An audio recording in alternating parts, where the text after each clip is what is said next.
എല്ലാവർക്കും നമസ്കാരം. ഇന്ന് അത്തമാണ്.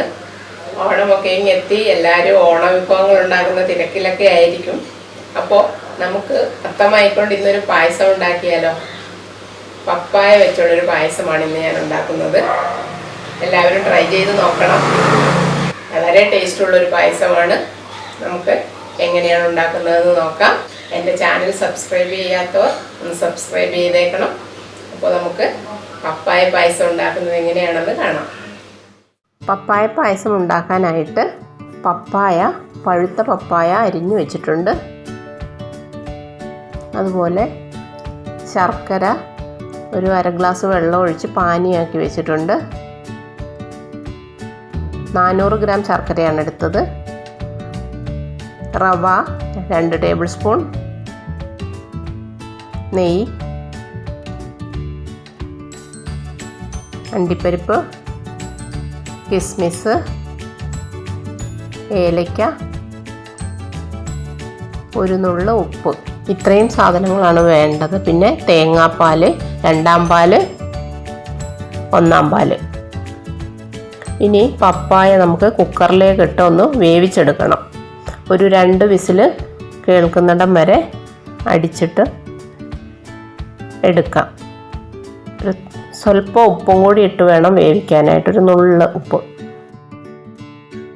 ഇതുപോലെ ഒരു സ്വല്പം 2ാം പാലും കൂടി ഒഴിച്ച് വേവിക്കുക, അടി പിടിക്കാതിരിക്കാനായിട്ട്.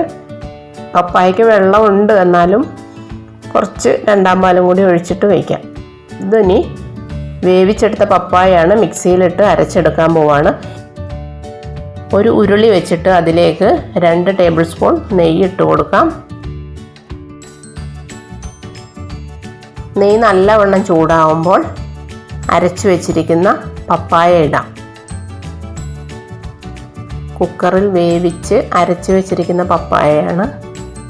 3/4 കിലോ പപ്പായ ഉണ്ടായിരുന്നു. അതിന് 400 ഗ്രാം ശർക്കരയാണ് ഞാൻ എടുത്തത്. പപ്പായ നെയ്യിൽ കിടന്ന് നല്ലവണ്ണം വഴറ്റിയെടുക്കണം. അതിൻ്റെ വെള്ളമെല്ലാം വറ്റിച്ച് എടുക്കാം.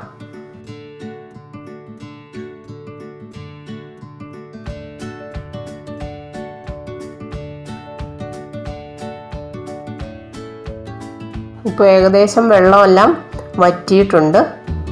ഇതിലേക്ക് 2 ടേബിൾ സ്പൂൺ റവ ഇട്ട് കൊടുക്കാം. റവ കൂടിപ്പോവരുത്, അപ്പോൾ റവയുടെ ടേസ്റ്റ് വരും. നമുക്ക് പപ്പായയുടെ ആ ഒരു ടേസ്റ്റാണ് വരേണ്ടത്. അപ്പോൾ റവ കൂടാൻ പാടില്ല. 2 ടേബിൾ സ്പൂണേ ഇട്ടിട്ടുള്ളൂ ഞാൻ. ഇനി ഇതെല്ലാം കൂടി നല്ലവണ്ണം വരട്ടി ഒരു ഉരുണ്ട് വരുന്ന പാകം വരെ ആക്കണം.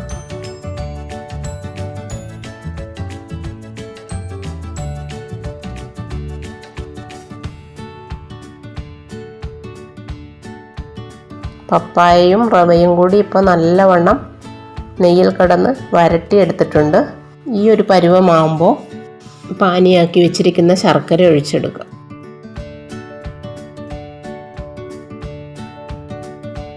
ഈ കട്ടയെല്ലാം ഉടഞ്ഞ് നല്ലവണ്ണം ശർക്കരയിൽ അലിഞ്ഞ് ചേരണം. അതുപോലെ നല്ലവണ്ണം ഇളക്കിയെടുക്കുക.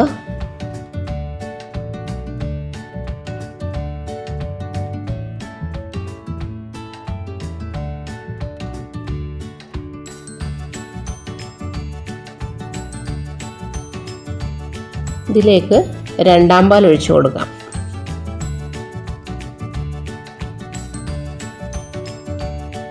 ഒരു 3/4 ലിറ്റർ 2ാം പാലാണ് ഞാൻ ഒഴിച്ചിരിക്കുന്നത്. തലപ്പാൽ മാത്രം ആദ്യം പിഴിഞ്ഞ് മാറ്റി വെച്ചിട്ട്, തലപ്പാലെടുക്കുന്ന കാര്യമൊക്കെ എല്ലാവർക്കും അറിയാവുന്നതാണല്ലോ. നമ്മൾ ആദ്യം ആ തേങ്ങ വെറുതെ ഒന്ന് മിക്സിയിലിട്ട് അടിച്ചിട്ട് ഒരു 2 ടേബിൾ സ്പൂൺ വെള്ളം വേണമെങ്കിൽ ഒഴിച്ചിട്ട് അടിച്ച് പിഴിഞ്ഞെടുക്കണം. അതാണ് തലപ്പാൽ. അത് മാറ്റി വയ്ക്കണം. പിന്നെ വരുന്ന തേങ്ങ ഒന്നുകൂടി കുറച്ച് വെള്ളം ഒഴിച്ച് അടിച്ചെടുക്കുന്നതാണ് 2ാം പാൽ. അപ്പോൾ 2ാം പാലാണ് നമ്മളിപ്പോൾ ഒഴിച്ചത്. അതിനി ഒഴിച്ച് ഇതിൽ കിടന്നൊന്ന് നല്ലവണ്ണം വേവട്ടെ. ഇപ്പോൾ ഇതാ നല്ലവണ്ണം കുറുകിയിട്ടുണ്ട്. ഇനി ഇതിലേക്ക് ഏലക്കാപ്പൊടി ഇട്ട് കൊടുക്കാം.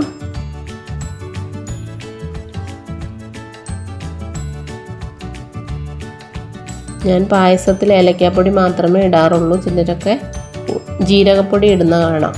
ഞാൻ ഇടാറില്ല. 1 ടേബിൾ സ്പൂൺ ഏലക്കാപ്പൊടി ഇട്ടിട്ടുണ്ട്. ഇതിന് നല്ലവണ്ണം ഒന്ന് തിളച്ച് യോജിച്ച് വരുമ്പോൾ നമുക്ക് 1-ാം പാലും ഒഴിച്ച് നമ്മുടെ പായസം റെഡിയായി. 1-ാം പാൽ ഒഴിച്ചു കഴിഞ്ഞാൽ പിന്നെ തിളപ്പിക്കാൻ പാടില്ല. ഒന്ന് തിളച്ച് വരുമ്പോൾ തന്നെ ഓഫ് ചെയ്യണം.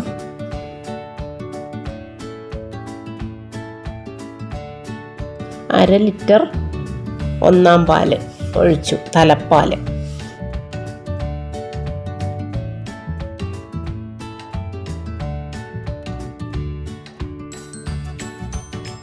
ഇനി ഇതൊന്ന് മിക്സ് ചെയ്ത് തിളച്ച് വരുമ്പം തന്നെ ഓഫ് ചെയ്യാം.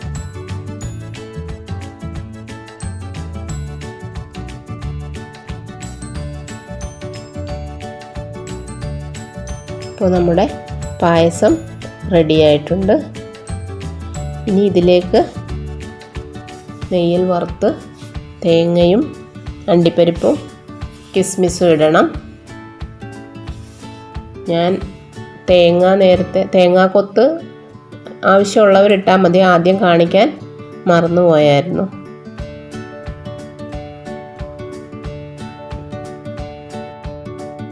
പായസം റെഡി. അപ്പോൾ എല്ലാവരും ഇത് ട്രൈ ചെയ്ത് നോക്കണം. ഇഷ്ടമാവുകയാണെങ്കിൽ ലൈക്ക് ചെയ്യണം, ഷെയർ ചെയ്യണം, അതുപോലെ സബ്സ്ക്രൈബ് ചെയ്യണം. കൂടുതൽ ഓണ വിഭവങ്ങളുമായിട്ട് വീണ്ടും കാണാം.